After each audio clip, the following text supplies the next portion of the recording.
So yeah, overwhelmed, overwhelmed, somewhere in the middle. I'm also ready for this session. So Nick, would you like to introduce yourself and introduce us to the session?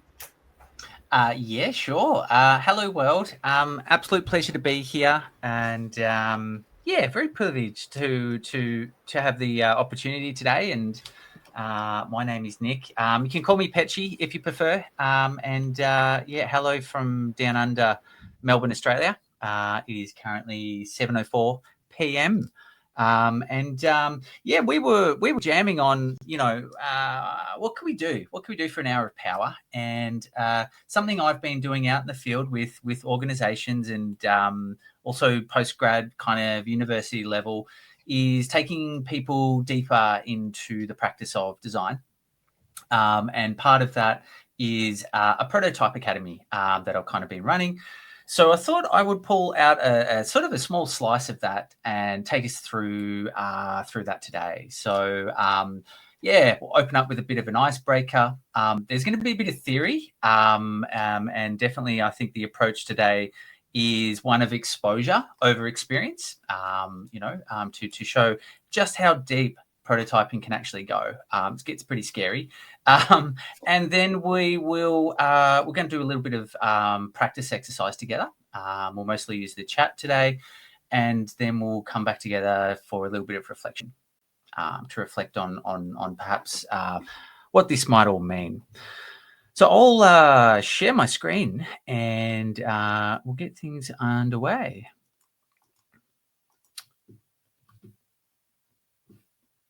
All right. See my screen okay? Wave your hands in the air.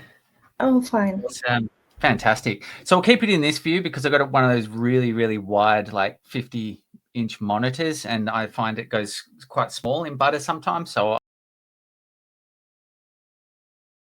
seeing some of her prototype artwork from beyond sticky notes, and moving beyond this session, that's a great resource to dive into.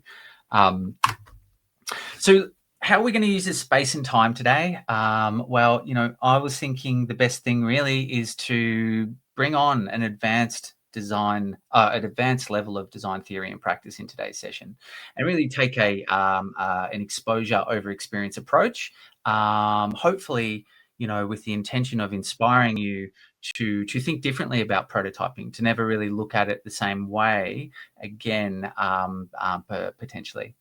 And so to sort of do this, so I'm going to sort of like an onion take us through some pretty deep levels. We'll start at the surface level, where most often, in my experience, where most prototyping practices are birthed and also end. They usually end with a learner journey map, or maybe a wireframe of a module or something. And sort of takes into a deeper space of research, and we'll explore proto places, proto spaces, before arriving at prototypes themselves. So that's kind of where we're headed. That crazy guy in the GIF, that is going to be us, I think, as we sort of get into things a little bit. So little bit of a entry question for all of you. I want you to take 2 minutes to think about this question. If you ever had the chance to prototype any idea, right, any idea at all, without any limitations, what would it be, and what would be your first step? Yeah, I want you to take a minute to ponder on that and put something in the chat for me.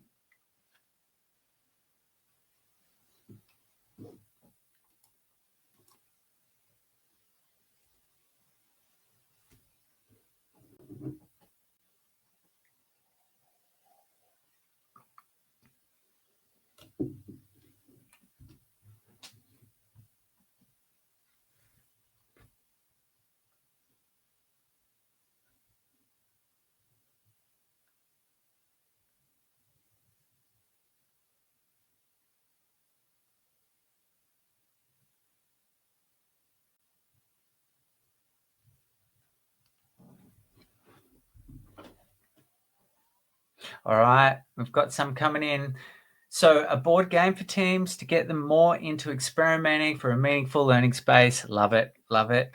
Interactive. Oh, Gary, watch out. G'day, mate. It's good to see you, by the way. Interactive real-time podcasts.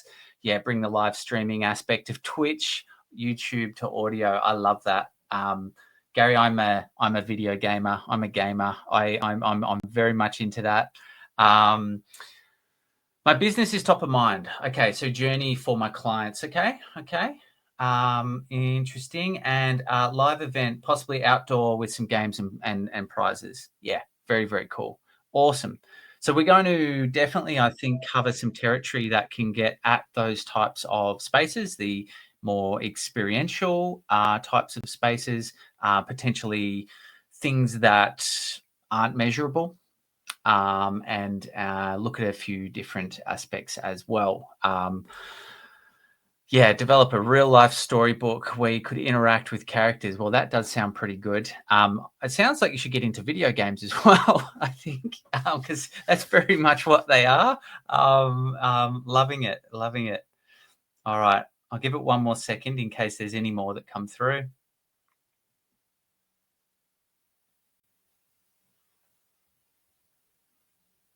Looks like that's it. Awesome. That's a very, very exciting start. I'll try to keep these things in mind. Oh, we've got an interactive learning museum. Well, yes. That sounds very, very cool. So let's start with the idea of proto quotes. So if you go and read all the literature and find all the great thinkers, the people who, in the last decade, maybe a bit longer than a decade, have really been at the front lines of design and of prototyping, there's quite a few people, right? And there's a few very interesting perspectives about prototyping.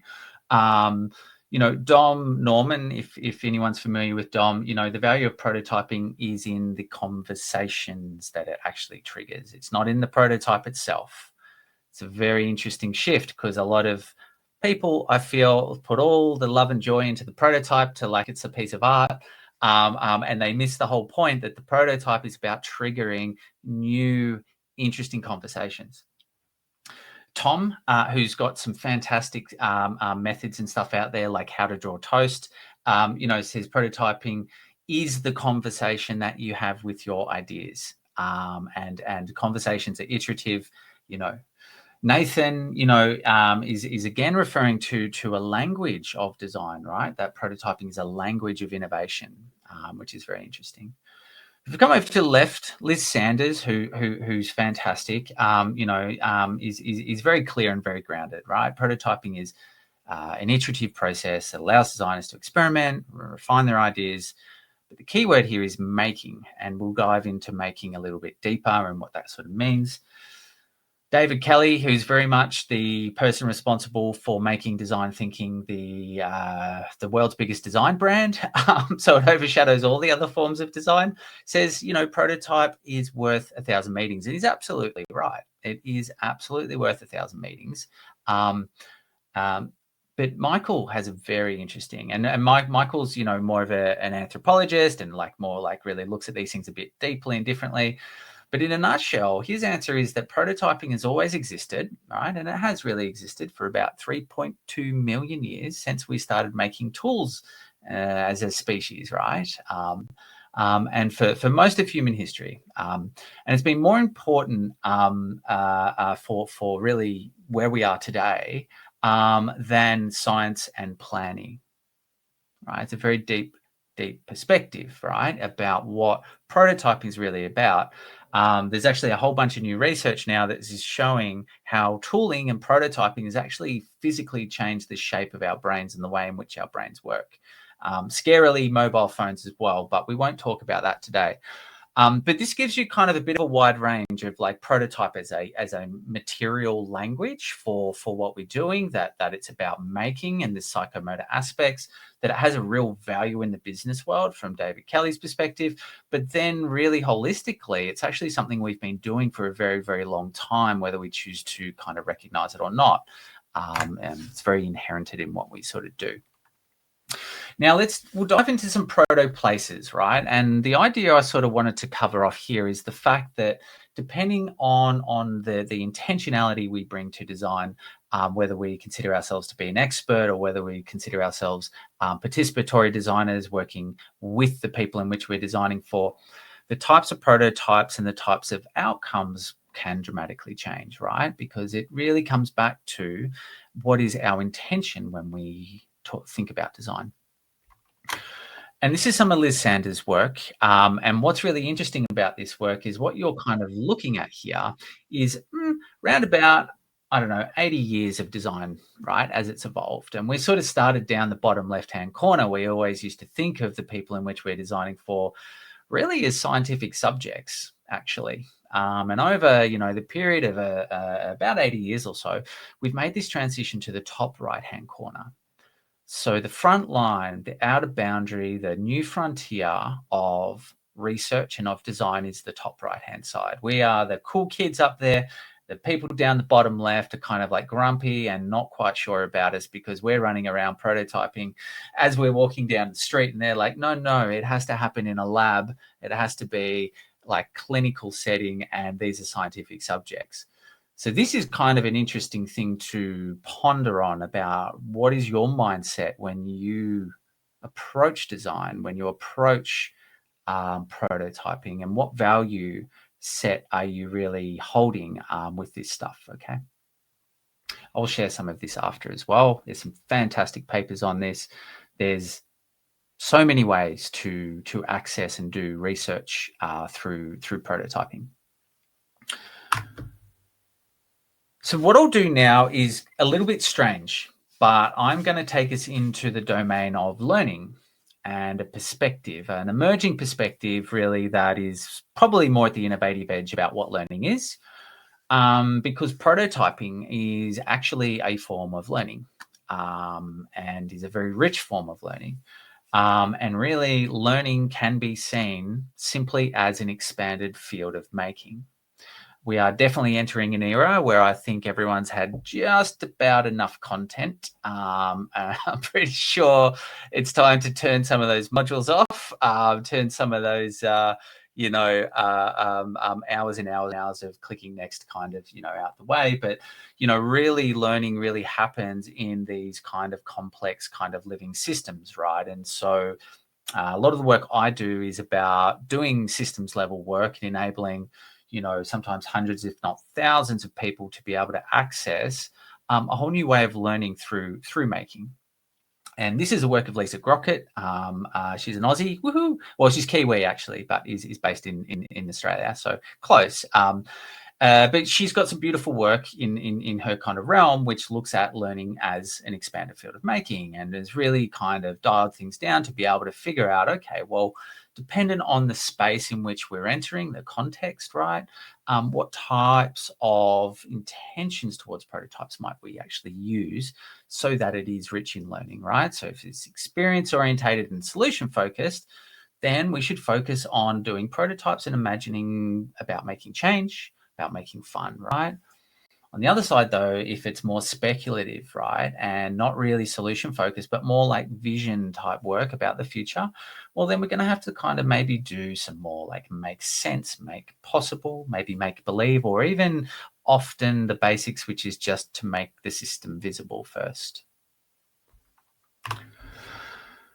As we go deeper into this space of learning, one of the things that really changes is the idea that learning is more to do with relationships, and it always has been that way, than ever it's had anything to do with content, right? So good example is the number one marker for learning's adoption in a workplace is the attitude in which a manager shows up with towards learning. If it's entrepreneurial, well, guess what? You will likely have the access and behaviors to be entrepreneurial towards your learning. If not, well, then good luck. Enjoy your compliance and learning after hours, right? It's really important that we think about learning not as content, but as really relational design and the context that's in this.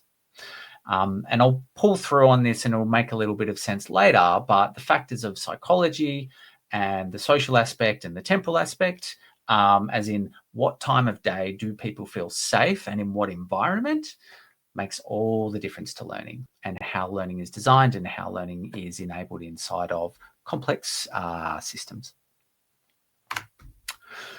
So the big question is, which prototype is right for you? There's many, many types of prototypes, different types of prototypes. It's pretty fun and pretty interesting, and they've all got different values. And really, I would encourage people not to get overwhelmed, but rather to try them, to be curious and to embrace that, because it is easy to get overwhelmed, right? Should it be a digital prototype because it's a website? Not necessarily. Actually, it might be better to get a bunch of tables in a room and a bunch of people to role play the different pages of the website. There's all sorts of different ways to go about this stuff.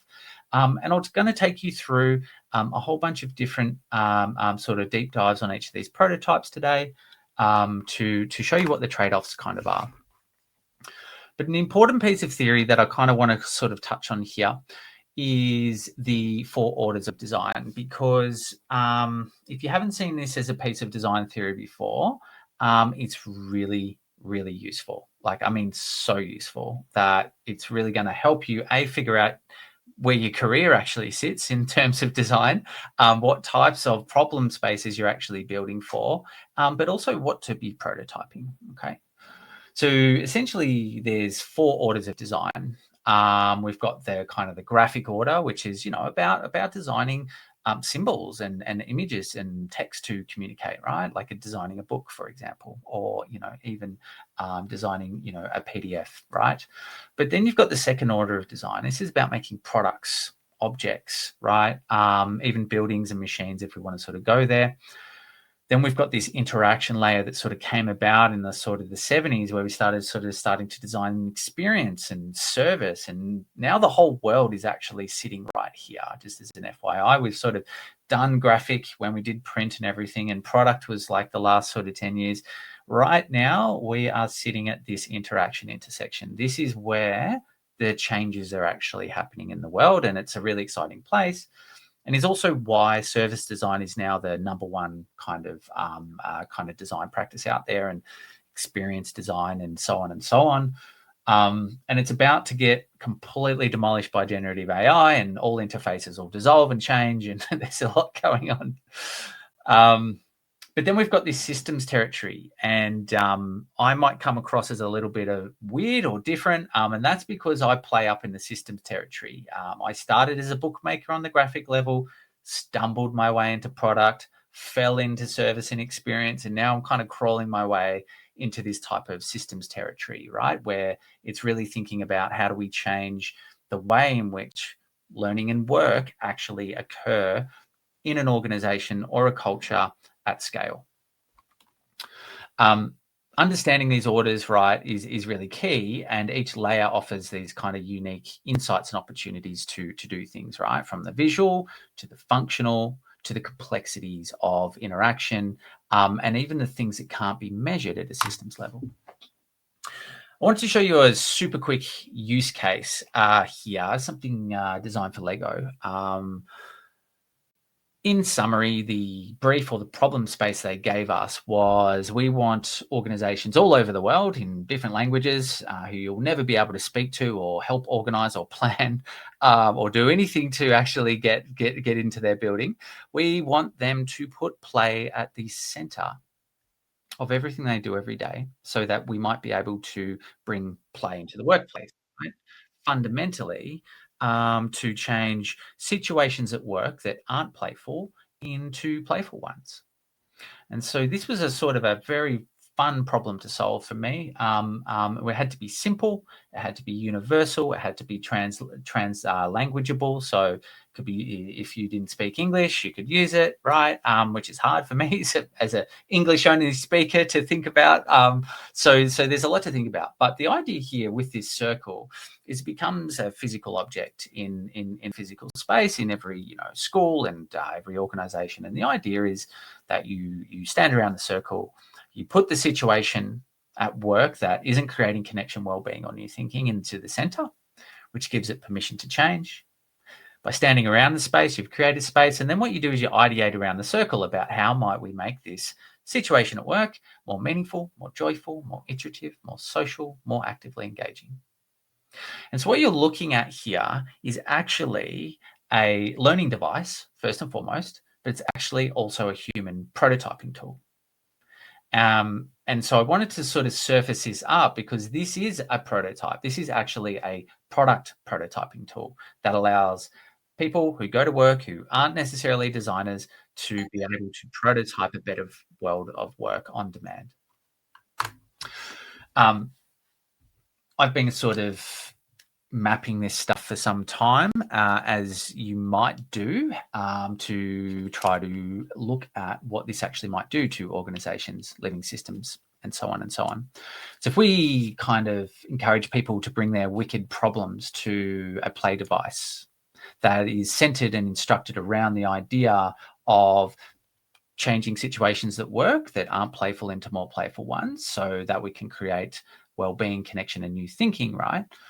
As a way of getting adults to put play at the center of day-to-day work, what does that look like? Let's say we just kind of scale that up a little bit. This is another real-world example of getting 120 people as a cohort to put design thinking at the center of everything they do every single day so that they can become more customer-centered.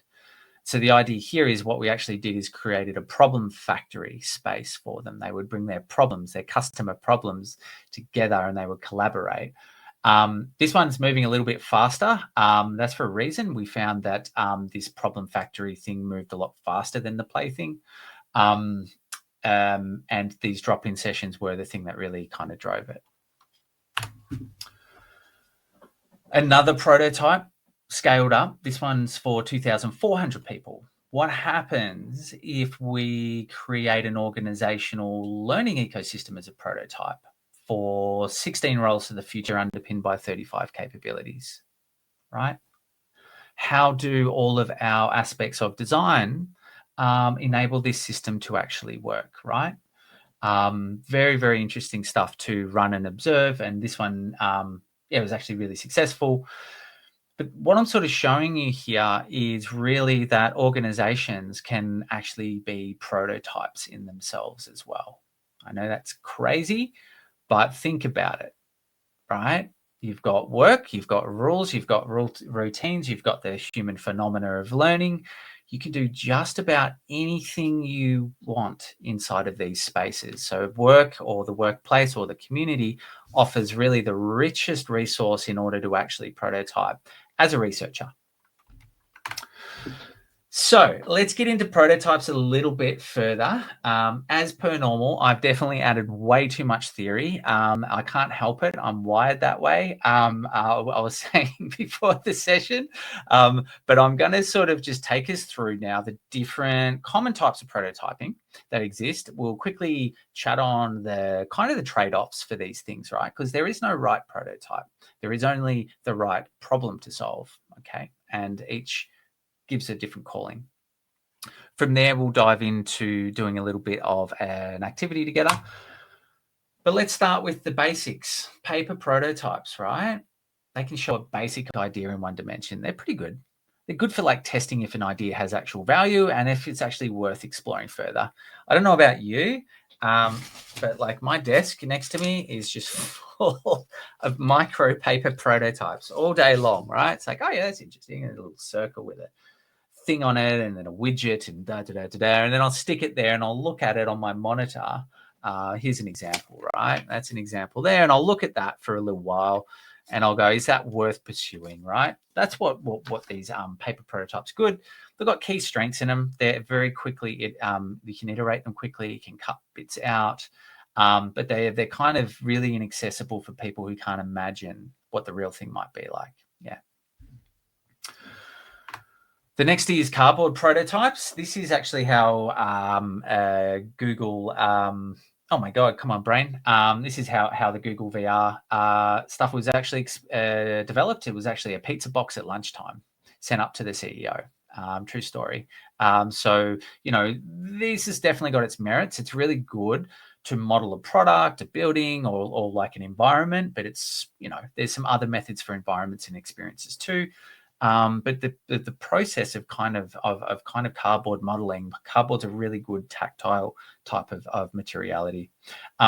It's very poor at mimicking real world conditions though, right? It can be too abstract for some people. To pretend like you're clicking a camera, is not really always what people sort of, like to play with. One of my favorites, desktop modeling. And this is one I really, really encourage for anyone actually designing experiences or service at any level, is desktop modeling. So really the idea here is you have a sheet of paper on the ground. You might draw sort of a background type of map on it, such as touch points, and then you use physical objects on top, and you it's a bit like playing chess or a board game, really. And so this is really good for simulating places and interactions, right? It's a really powerful way to do it. And, it's usually two-dimensional, obviously, with the map component, but then you bring this third dimension to it with your figurines or Lego or sticky notes over the top. It's really good for identifying critical moments, right? If you are designing experience and you want to figure out what the moments that matter actually are, this is a great method for that. It needs trust to work well. This can feel really stupid and silly when you do it, and you end up with some pretty high-level things rather than detailed things. Digital prototypes, I'm not going to spend long on because I think these have been done to death in the world, but what I will say is that they're actually really poor at addressing complex social challenges. So if you are designing something with the intention of creating better lived experiences or better human-centered outcomes, digital prototyping is actually pretty weak at that. Right? It's very good for figuring out the functionality of a website, but this is something I encourage, learning designers to kind of actually get away from and go and have a bit of a safari and experiment. Now, journey maps. Journey maps are very cool. Often these are done on paper. I've seen that many learning pathway designs. I'm personally a little bit like, okay, I don't know how many I can look at or make myself. And these are really good, but maps that tell one story often ignore how people actually experience things. So when we look at these learning pathways that we have, and they're perfect, and then there's the touch points, and there's like the opening video, and then like the jam session, and then the masterclass, and then the module, and then the playbook. It doesn't actually reflect how people really experience things. And that's something I would challenge L&D to do differently.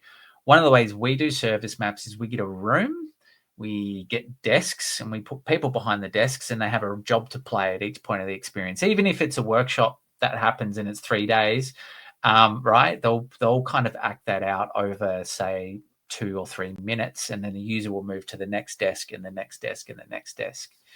And this type of prototyping is often used to essentially redesign insurance experiences, right? Things of that nature. Rough storyboarding. I assume a lot of people know what that is about, but did you know there's also fancy storyboarding? And I brought these two in because, there's a purpose to doing this and there's a purpose to doing this. Often, in terms of prototyping, there's more value in doing a rough storyboard than a polished storyboard, okay?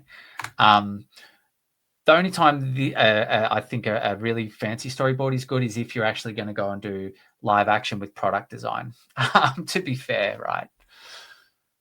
So I'll jump forward. Mood boards are really interesting as a starting point, but can be a little bit too abstract, right? I've done these. These are fantastic, but my interpretation of hello, welcome, and share if you can is different to your interpretation of hello, welcome, and share as you can.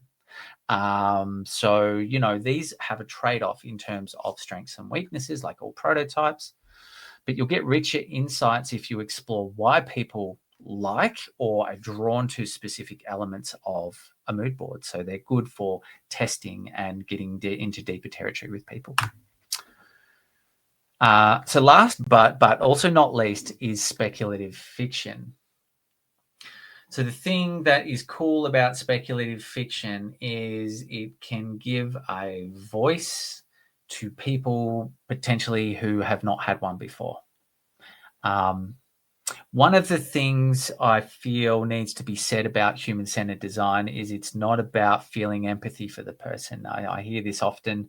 Empathy is really a form of intelligence in the process of design so that we can experiment and make better decisions, But I think true human-centered design, true prototyping is actually about transferring the power away from the organization or the product makers or the stakeholders and putting the power into the hands of the people in which we're designing for, because we are about to inflict them with whatever future we're designing on their behalf, and they have a right. I think a good quote, 80% of policies that affect women's bodies have been designed by men. I mean, I don't think I need to say too much more about where we've come from and where we're progressing to as a society. Things are getting better on this front. But speculative fiction is really interesting for understanding lived experiences that we have no idea about. Say I needed to understand what it's like to be an Indigenous person, right? Working in a Australian workplace. Well, speculative fiction gives them the opportunity to truly express that without any constraints at all. It can be very immersive, can be very emotive, and it's a really good way to shift stakeholders and decision makers in terms of how they think and how they view in the world. Yeah. Lucky last is service scripts.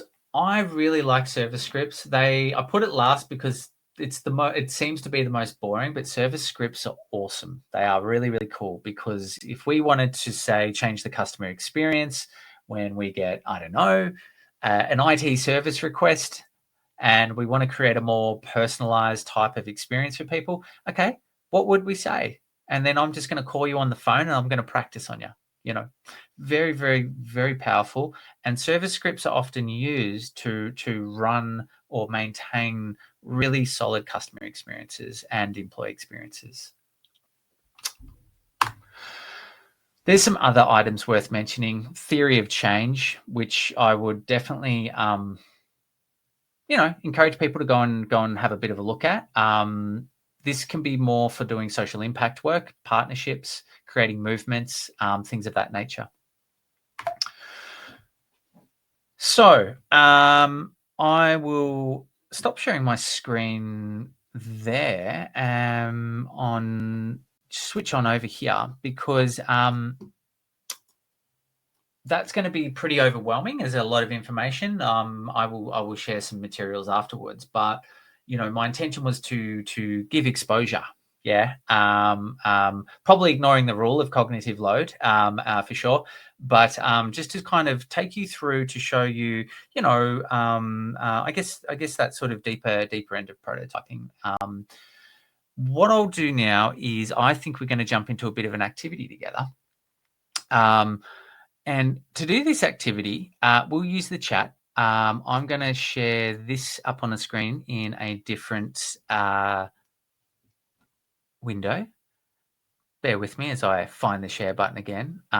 They should fix this. Hey, this happens in like every single thing. It's like, I'll just get the share button, just share my screen. Cool.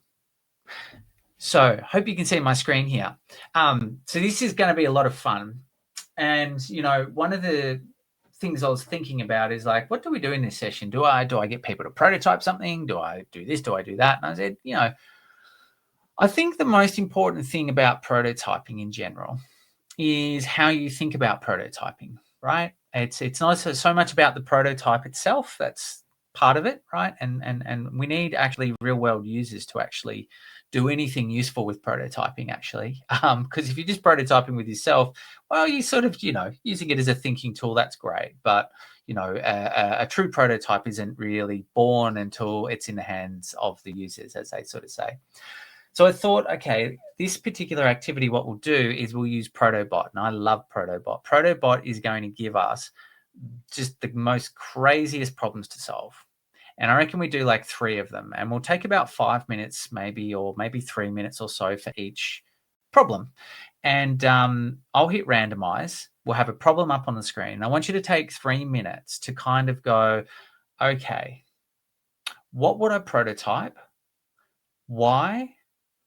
And what would my first step be? Yeah, the same question that we kind of opened with. So I'm going to hit randomize. Oh, I want someone to bring me a coffee. All right, here we go. I'm just going to spin this until we get one that is like, yeah, let's go like one that's 2 lines. There we go. All right. So the problem is to design a way to mail a letter that has a light, medium, and dark setting.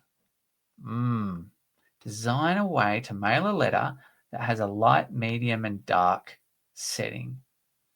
You're going to have to interpret that yourself. Design a way to make a letter that has a light, dark settings. I will give you about 3 minutes there, friends. Ponder on that and then respond in the chat. What would you prototype? Why is this important? And what would the first step be?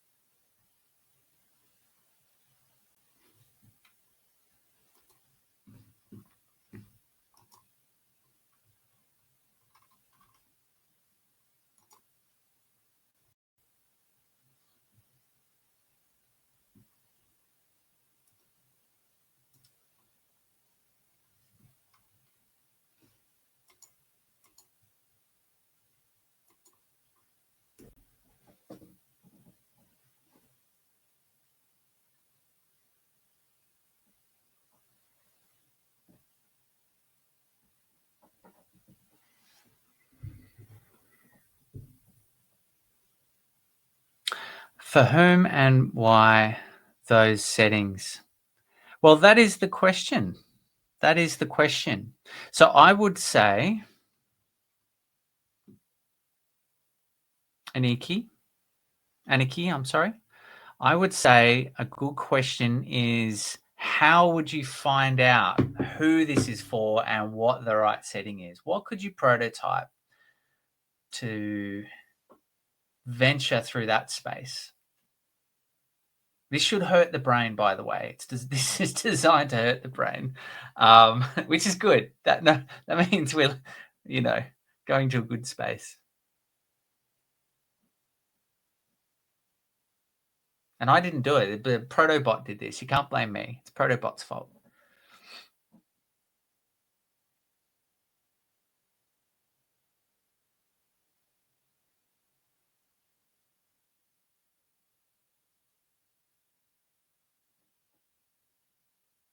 My thoughts on the process to solve it. Well, look, I mean, we're going to need some serious product design and battery, and this is going to have to be electric. Potentially it's got to be electric. Maybe there's some type of sun reaction we can get. So if you're out in the light, maybe it turns dark, and if you're in the dark, it turns light somehow. I don't know. I'm thinking maybe lemon juice, and there's some old pirate technique on paper. No, I don't know. But I think what we'd have to do is maybe kind of go, what are the components inside of this letter that are going to need to be prototyped, and start to break that down into individual prototypes. It's okay, well, we're going to need this sort of power component. We're going to need the lighting component. We're going to need a settings component, right? And starting to kind of work through a process of prototyping each of those things until we got it right. Now, that's a very product development centric way. That's the way Apple would kind of probably go about it. And so on. The other thing we could prototype, to be controversial, is whether or not this thing has any value at all. Any value at all, right? Is this a viable, feasible, desirable thing that we're building, right? Why not just use an iPad? Whatever, right? So that I would maybe also start there. I would be very questionable if someone gave me this as a problem to solve, and I'd be like, does anyone really want to use this? And that's probably what I'd prototype. So I'd probably go and build something that could probably test and validate it. So that's my best shot at that. I'll move on to another one. Hopefully this one's a bit easier. Okay. Design a water cooler that is very kind and gentle. Design a water cooler that is very kind and gentle. So what would you prototype? Why? And what would your first steps be?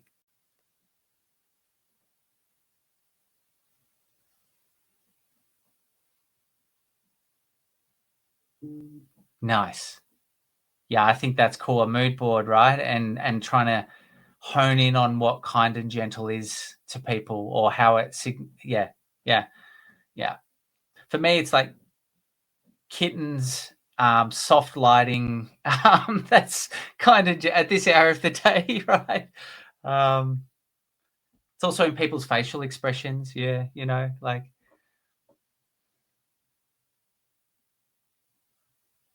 Yeah, there is an empathy aspect to it.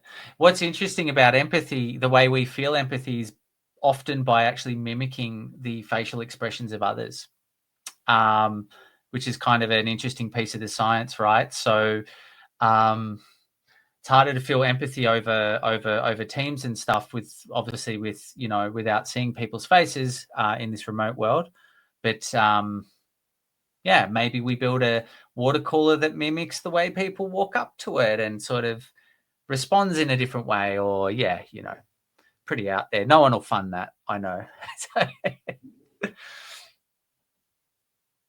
Sounds and tones. Yeah. Anyone been to Japan?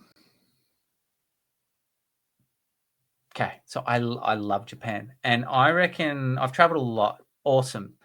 So Japan is the only country I've been to who actually recognize sound as a very important part of design. And I'll just give you a quick example. When you're on the train, each train station has its own jingle, right? Its own little musical sound, like a ringtone, but quite nicer. And what happens is it starts low as it's approaching the station, and it slowly gets louder and slowly gets louder. So if you're asleep, right, which you do on a train after a long day of work, it gently, kindly wakes you up slowly as you approach your station. And that is like such an incredible design mechanism, right? Because think about accessibility, think about language, think about all of these things, right? And when I went to Japan, I looked at an English tourist map that gave me all the different sounds for the different stations I had to go to. And I didn't get lost once. And I trekked for about 14 days across Japan. So, yeah, really, really amazing stuff. But to be fair, yeah, absolutely sensory overload. I mean, that's what you get sometimes, you go, that's a good idea. Let's scale it everywhere. There's another really interesting thing about sound as well. On a more health side of stuff, we have started to transition away from what's known as spatial sounds, which is like sounds of nature and the way that sounds in nature naturally occur, and kind of started to surround ourselves with these like really mechanical type sounds. And there's a lot of health markers associated with that, actually, both in well-being and a few other aspects as well. So what would happen if we brought those spatial, sporadic, natural sounds into a workplace through the water cooler? Would that change well-being? Could that change well-being? Yeah. All right. No. We're going to do one more here, team. No, I'm just going to go. Okay, boom. There we go. Design a boombox that makes you use your imagination.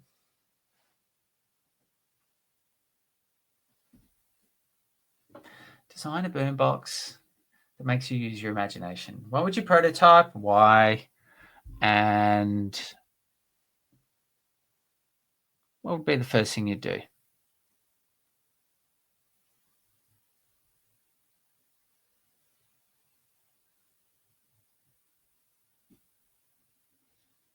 Yeah, okay. Yeah, VR on anything's good, right? Just you don't have a boombox. You strap a boombox to your face. That's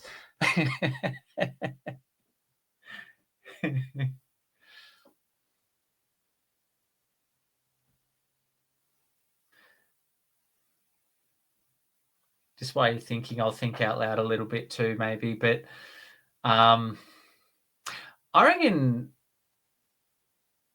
it'd be cool to visualize music differently, and not just in the the little bars and stuff from iTunes and all of that jazz. But what's the thing with music? It's kind of about mood, isn't it? And it's well, okay, what color spectrum do you feel today? What mood do you feel today? Are you feeling deep purple? Are you feeling kind of vibrant, kind of green? And what that would sort of do is give you kind of clusters of playlists that were relevant to, I guess, maybe your emotional state or your mind, where you sort of want to go in terms of an emotional state.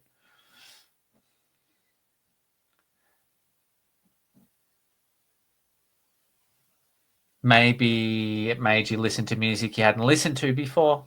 Kind of like Donut, which is that little Slack app that pairs people who have interacted the least amount together for coffee, right? It does that across a whole organization. It just pairs everyone for weekly coffees, but you can use that setting that it's find the people who have interacted the least, right?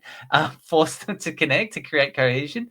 Well, maybe this boombox forces you to listen to music you haven't listened to before, right? I wish Spotify kind of did that. Spotify kind of doesn't. Its kind of algorithm is designed to sort of take you down what you like, but I think this could be really cool because it could be like an education type thing, Anyone else? What do we got? It makes you choose your favorite animal and then chooses music based on that. Yeah, that's pretty cool. That's pretty cool.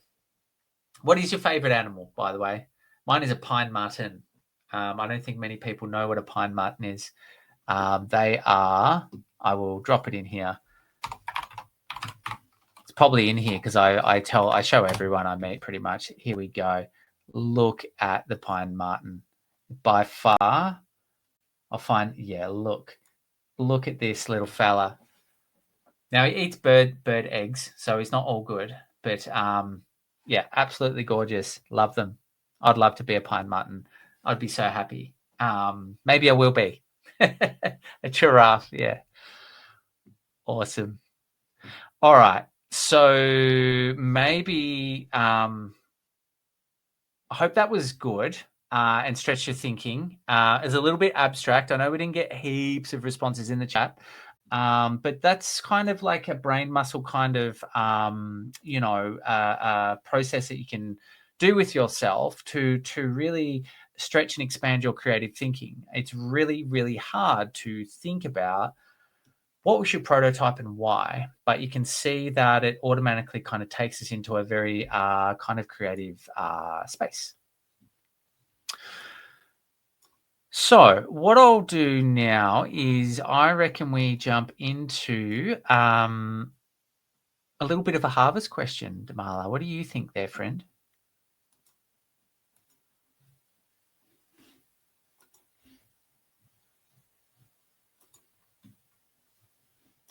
I assume that's a yes. Oh, you've got a poor connection. All good, friend. So what I'll do here, team, is I'm going to drop a little question in the chat for you.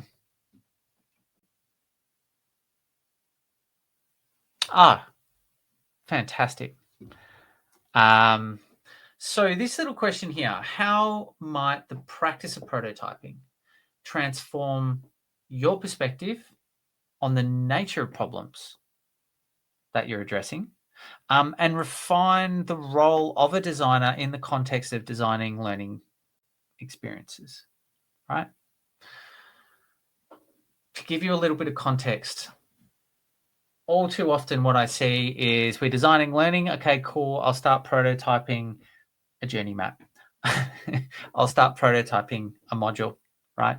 I'll start prototyping the same familiar things that try to solve the same problem, even though it's not the same problem, right? So this is kind of the idea of the practice of prototyping, right? How might that transform your kind of perspective on the very nature of problems? take a couple of minutes and just sort of drop something in the chat, or feel free to come off mute if you're not shy, and speak out loud.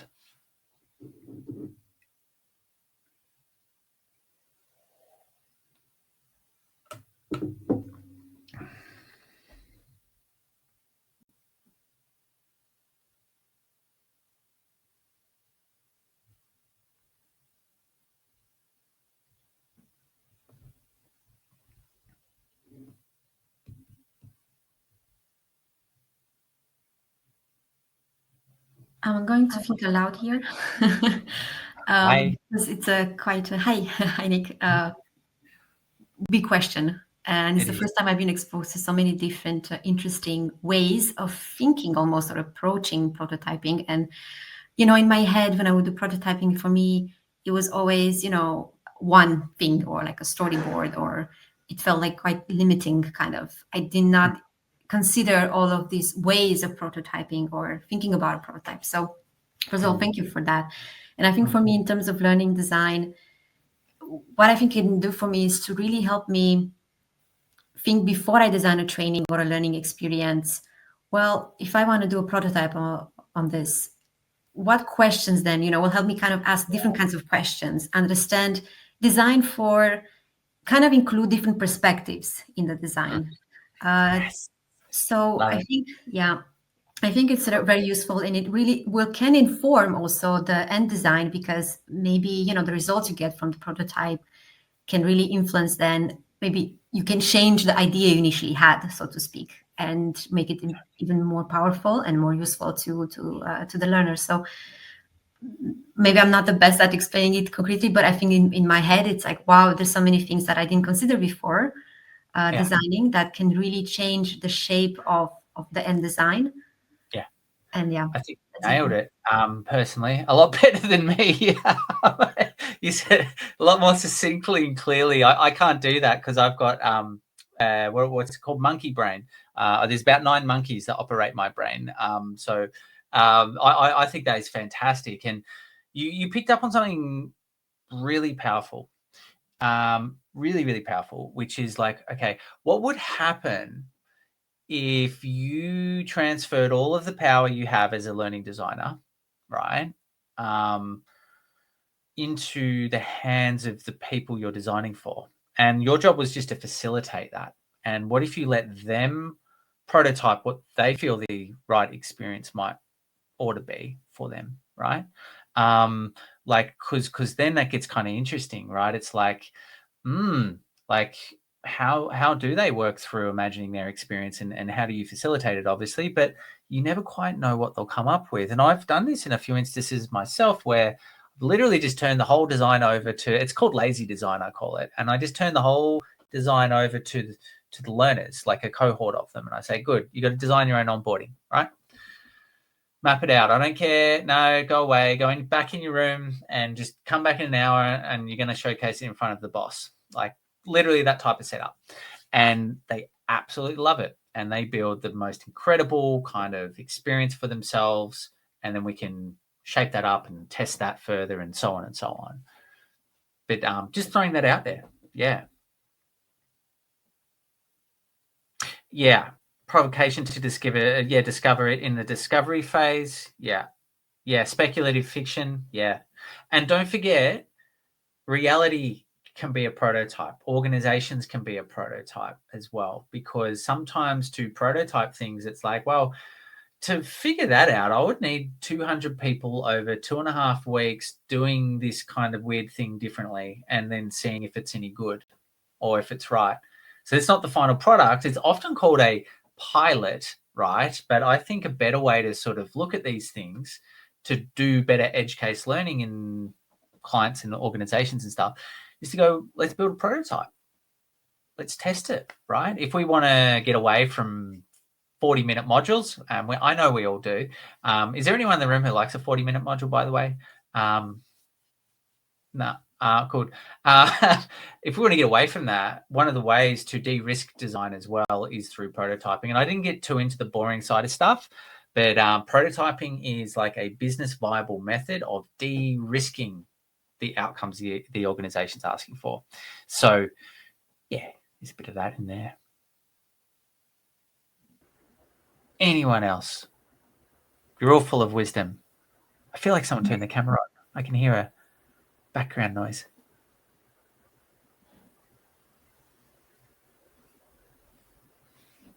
No, I was wrong. I was wrong indeed. All right. Well, I'm glad you found this valuable. I really appreciate it, team. I was kind of a bit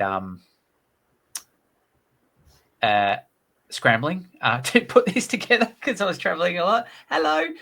So I'm glad it's some value. Obviously, I'm just on Shakers if anyone wants to nerd out deeper on this stuff, right? So always there.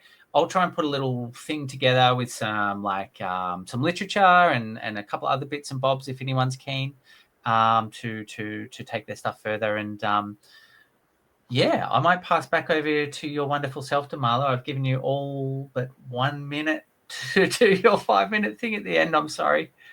Yeah. That's okay. Yeah. Thank you so much, Nick, for joining us today. And thank you so much, everyone. It was a lovely session. And I hope you like it and hope to see you next time. Yay.